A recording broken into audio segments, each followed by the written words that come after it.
is what's great about sports. This is what the greatest thing about sports is. You play to win the game. Hello? You play to win the game.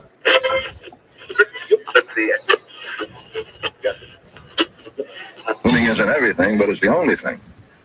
In our business, there is no second place. Either you're first or you're last.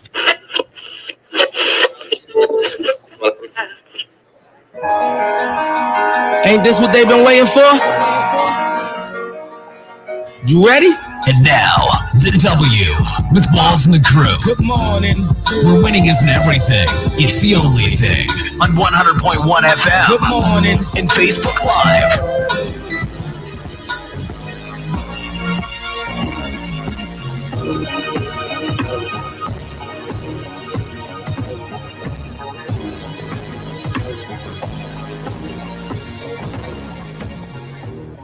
As the intro suggested, or intro said, it is not morning. Actually, it is afternoon here in Los Angeles, California. Of course, in Kansas City, if you're watching us, checking us out on our social media pages, or if you're watching us, listen to us in your car, 100.1 FM. Remember, we're live here in Los Angeles, California, from the LA Convention Center, right here next to the house that Kobe built.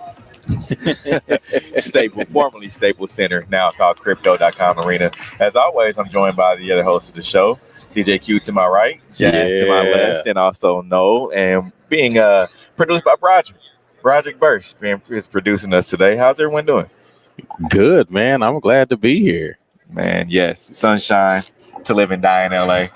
Definitely living for sure.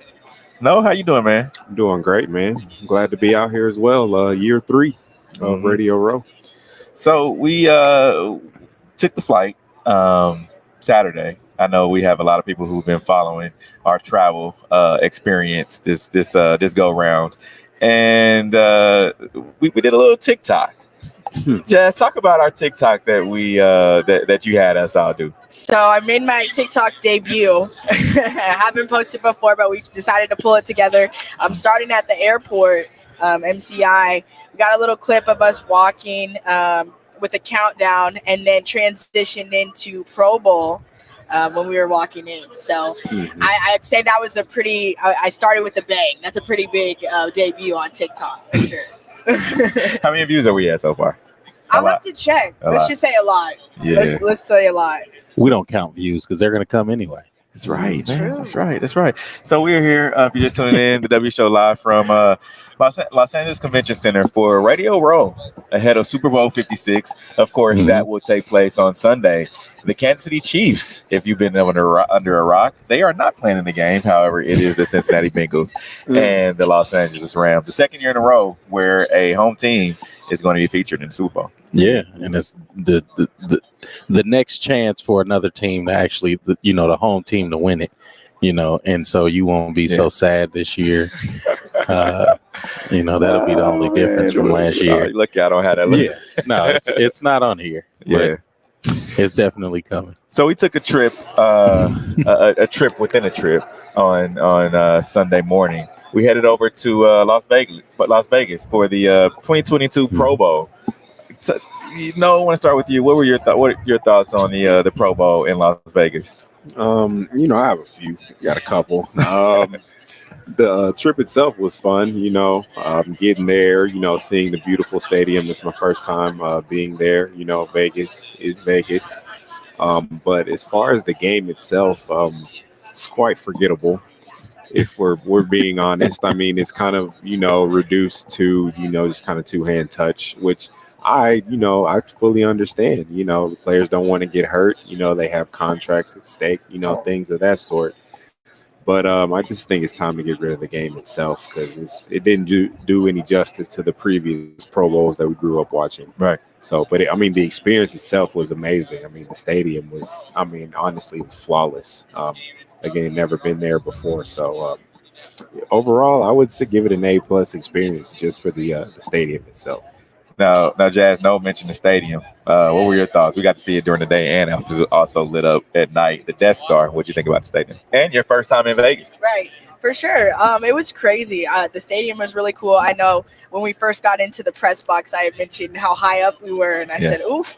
I'm not going to say I'm afraid of heights, but it was impressive to say the least. We definitely noticed the sections. They've got like a kind of a club atmosphere going on next to the field. And as the game went on, it started to fill up. That was pretty cool to watch and see people enjoy themselves, even at a football game. Now, Q, Noah mentioned the two-hand touch part of the game. I want to dive into the game itself. Justin Herbert, Max Crosby, co-MVPs. AFC took the win, 41-35. What was your thoughts overall on the game? No, I mean the AFC really kind of started strong. It was a game of interceptions for one. Right. I think it was like 6 or 7 total interceptions. But yeah, even the two-hand touch, it really kind of took away from the excitement of the game. You know, that physicality in football that we've grown to love. Right. It wasn't that. And I don't think we watched Pro Bowl last year either, did we? No. I think the last couple of years. Last year they didn't have the Pro Bowl because of COVID-19. Okay, and I think the year previous we didn't watch the Pro Bowl either. So I haven't seen the Pro Bowl in a couple of years, and now I see why. Just because of that, the two-hand touch. But again, as Noel said, you understand it. It's a business decision, especially for these young guys that are out on the field, and you don't want to see any type of injury happen. You don't want to see anything that hinders, especially these Pro Bowlers, because a lot of the Pro Bowlers this year were a lot of the young guys, and especially a lot of the names that we all have known in the last 10 years. A lot of those guys are exiting the game. Get out of here. And Tom Brady, I'll let you. We know you're excited about that, Steve. But yeah, a lot of young guys are exiting the game. And it just brings a new face to the NFL and a new energy.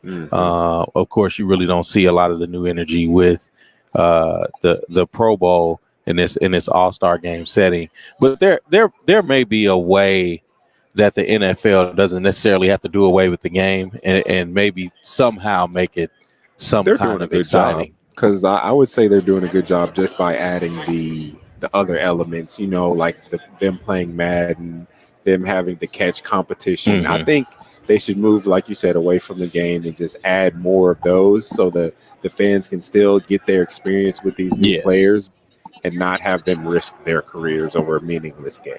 Yeah. And here's the thing about that, too. Some of the other things that I saw that you had Stephon Diggs guarding his brother, Trayvon Diggs. Yeah. So I think that was dope. Some stuff like that, they have to implement more and more of that.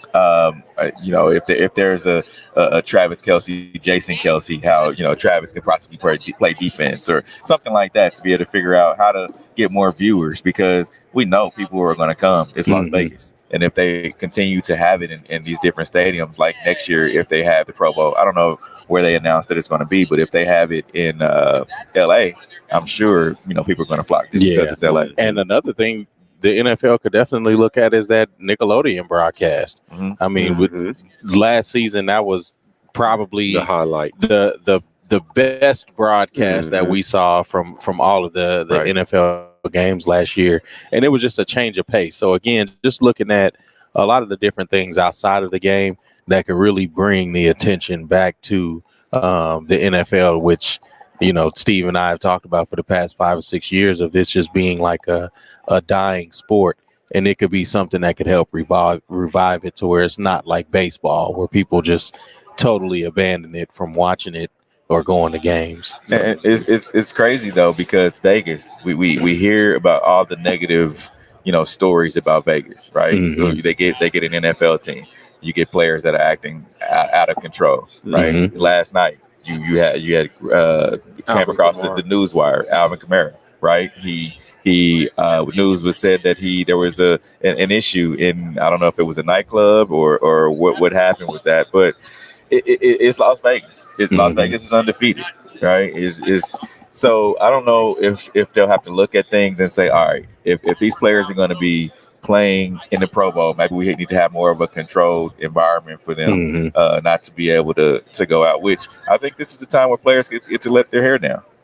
Yeah, and that's what the Pro Bowl is. You look at a time where they can bring their families on a vacation. Normally, you're not bringing your whole family on an away True. game. True. So you get the chance to bring your family out.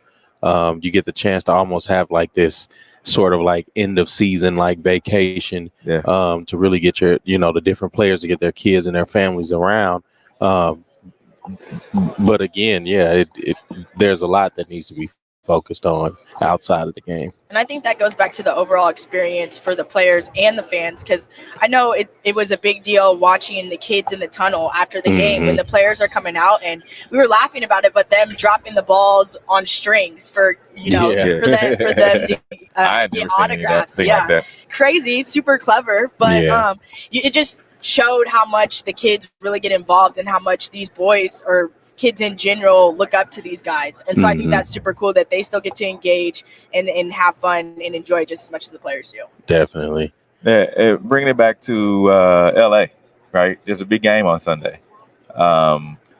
We're here, Radio Row. We expect it to be a lot different from last year. I know, Jasmine, when you walked in, you got to see last year what it was like last year during COVID as your first time coming to Radio Row. But this year, it's much different. You have all the big name outlets, Fox Sports. You have the Twitter. You have CBS Network, FanDuel, Sportsbook, just to name a few. Sports, So it looks a lot different. The fans will be able to come around and see Radio Row. They'll be able to see a lot of the professional athletes, some actors, and celebrities, for that matter, will be going around to different radio stations pitching whoever their sponsorship deal is with.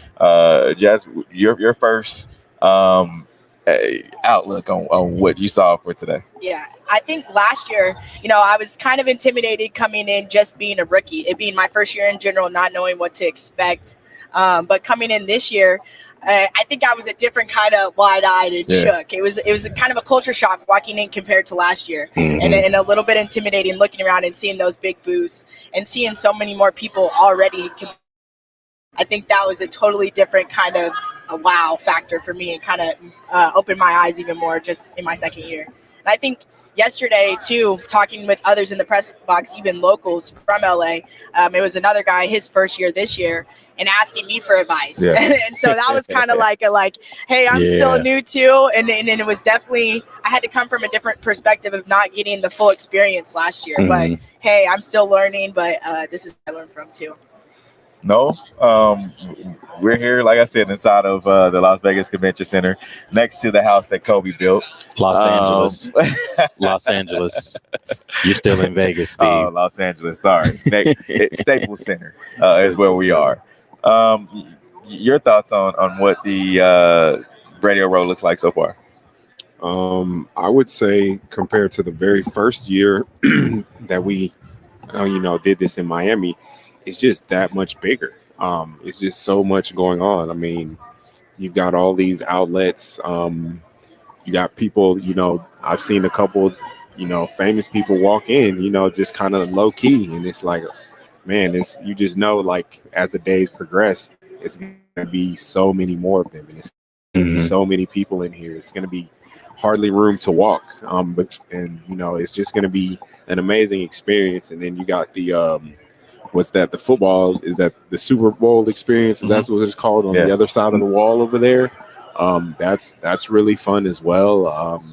I've enjoyed my time. Even last year, I mean, obviously it wasn't what it was supposed to be, but I still enjoyed my time. So I'm really looking forward to it. And Q, who would you be looking forward to see, come through Radio Row? We've had some awesome guests. I'm excited for the week as a whole. I don't think there's anybody that I can put my finger on right now to say, like, this is the person that I'm most excited to see. I do it for you, Deion. Deion, of course, Deion. But if we get a chance to speak to him, definitely. Because even looking back, some of our favorites from Miami, Warren Moon, Chad Ochocinco, definitely Cam Jordan. Right. So there's a couple of repeats that I would like to see that will come through here. But even just the first impression of Radio Row this year compared to Tampa and then Miami 2 years ago, it just feels a little more loose on the first day. Yeah. It could be, our experience, having a little experience under our belt from the previous 2 years. But even just walking in, the energy from everyone just seems so loose. Last year, we had to give a fingerprint, our firstborn, Social security card. Yeah, you had to give everything to get in here. I think I had to buy the lady in the front a pair of J's that had just came out. So, there was a lot that we had to do just to even get in the door. But this year is a little more lax. Still COVID protocols, of course. But it's not as buckled down as it was. So again, even with the amount of people that are here versus last year, a lot of Radio Row was virtual. So this year we get a little more in person. It looks like there's new faces around so far. And it's not as many as Miami, but I like to see the progression going back to what Miami was. As far as numbers wise, I mean, the energy for us, I know we were pretty excited for our first Miami, Super Bowl, but even this one, all it itself. even I'm still excited. One, because we get to see the city a little bit, and again, just the energy. But one thing we skipped over driving down to Vegas, the scenery from LA to Vegas on I-15. If you haven't done it, if you're listening in and you haven't taken that drive, and for my Midwesterners, it's almost like Kansas City driving to St. Louis or the reverse. It's a couple hours drive, but much better. The scenery, like just the scenic view, going through the mountains, up and down the mountains, going up 4,000 or 5,000 feet. That was one thing that helped me get excited. I don't know about you all, but just even seeing the scenery around. Especially on the West Coast, is just breathtaking. I've always flown into Vegas. Like I've never really, got a chance to see outside any of the outskirts. And we hear all the time with people who say, "Oh, well, the folks in Vegas that live there, they never see the Strip." Well, I've never seen anybody that lives there. Right? Yeah. Except the people who work in like the casinos and the night establishments and places like that. But just driving in, and you got to see actual desert. Normally when I see desert, it's on, movies, or if you go back to take a vacation to the beach or something like that. But I think the drive, it was phenomenal. Seeing the mountains, you see snow at the very top, and then it's 70 degrees where we're driving through. Definitely. Right. So I think that was pretty cool. How about you guys? Crazy. And I know we joked the night before because we had gotten in late. I'm going to be knocked the entire ride. Yeah. Wide awake. Got to see everything. Super exciting for sure. I was I slept a little bit because I needed it. That whole day was a blur, and it went by very fast. But the scenery, it was breathtaking. It was amazing. Even though it felt like you were looking at like the same thing the whole time, you still were like, wow, this is amazing. Like you just couldn't take your eyes off of it. So it was pretty beautiful. And this weather is something that I will take, seeing as when we left Kansas City, it was and we're between. It wasn't bad. It's 50. We could just overnight a little sunshine back home. It was feeling like very 30-ish to me, but And Q, you mentioned the lax feel inside when we walked in. I think the people that are here now wanted to come last year. Yeah. However, for whatever reason, they couldn't, or they didn't. But I think they're just excited to see other people people that are walking around doing the same thing. Because you talked about it earlier. It's like, right? It's people are walking around and they're doing some of the same things as far as radio stations and things like that. But it feels good, man. It feels good to just see other radio stations and see the national broadcast come through. And not be so uptight. You know, worried about, oh, can I dap a guy up or a lady up or things like that. So I think it's going to be fun this week. No, definitely. And being able to actually sit by you guys. Like Mhm. we talked about last year, we had to look at each other through some glass, like we weren't staying in the same place anyways, you know? But now to be able to be around people, see people smiling and joke around, it's a good feeling. Yeah, definitely. Well, we have a few guests coming up. Well, one specifically today. We have the prop bet guy, Doug, the prop bet guy. Yeah. He's going to talk about some of the Super Bowl prop bets. We got a chance to talk to Doug virtual last year. Doug's going to be calling in again this year, but it's going to be fun. I love talking to Doug. Want to get his thoughts on this year's, prop bet possibilities and who you should put your money on and some of the bets that you should put your money on as well.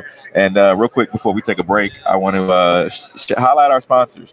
We have Gates Barbecue, KC, we spend $360, Studio Plush, Golden Gate Funeral and Cremation Services, Dillard's, Zona Rosa, Soiree Steak and Oyster House, Midway Auto, Soul of Santa, Bay Nice, Stockman Law Firm, and the Negro Leagues Baseball Museum. So shout out to those sponsors who made all of this possible. Our trip to Las Vegas, our trip here to LA, and allowed us to be here all week. For sure. Definitely. Thanks to everyone. And I'm probably gonna have to stop by Gates as soon as I get back. I'm already feeling for barbecue. You got that itch? Yeah, I got that itch. You know, it's not much good beef out in California. So In-N-Out didn't do it for you last night? oh no. It did it for me. I'll tell you that. When we're talking, something. yeah, I'll say when we're talking the difference between burgers and maybe a burn-in sandwich or maybe even a short end of ribs, it's totally different. Yeah. So yeah, we need to find the good beef spots out here, which we might not, and that's okay. And before we get off, Noah has to make up for his plunder last year of picking a restaurant. So Roderick picked yesterday, and 10 out of 10. what was the name of the spot that we went to? So here's the deal. Dave's So- Hot Chicken. So if you pick somewhere that's famous, that's obviously like it has. Yeah. That's a layup. That's like going underneath It's the not, though. basket. That's a layup. I went out on a limb and said, "Hey, let's try this spot." It didn't exactly do what it was supposed to do. Dumpster So juice. it's not my fault that they can't cook. It's just truly it's not. So I feel like we have to stop blaming me. And But it's funny because we passed it, and it seemed like every time we passed it, there was always cars out there. Facts. Yeah, And so even just in Tampa, it was like, a mirage. yeah, it definitely was because man. it was fooled bad. us. It was bad. No, it was bad. But But you know what? No owned up to it though. He was like, Sure. "Yeah, I Yeah. messed up." True. but That was bad. Redemption. we've also gotten some good quiz out here. I mean, we Kako started out the first night. Hit. Yeah. Mhm. That's a solid spot, and especially for something that's all over LA, that was a solid spot. So We need suggestions, viewers. Basically, is what we're saying. So if you have them, go ahead, shoot them our way. Shout out Broderick. He's 1 for 1. It definitely is. I picked the In-N-Out right next to the In-N-Out University. You See what I'm- picked the you In-N-Out. can't miss it. You can't miss with that. Another Yeah. layup. I'm also suggesting Doolin's, which is the soul food place. we're definitely going nationally known. Mhm. Which other one? Oh, Roscoe's Chicken and Waffles. That's not a layup there. Yeah, because you can't go to. You got to pick the right one. And we- I get it. and we've got to find You do. the Roscoe's either on Pico or the one in Long Beach. So one of those two has to be the visit. Needle in a haystack. Right. All right. Well, appreciate everyone who joined in for our first segment of today. We'll be back here in about 30 minutes, and we'll have Doug, the prop bet guy. He's going to join us to talk about Super Bowl prop bets. So tune back on. Coming up at around 3:00 Pacific time. So we'll be back shortly. You're tuned in to the W with Walls and the Crew, where winning isn't everything. It's the only thing. On 100.1 FM and Facebook Live.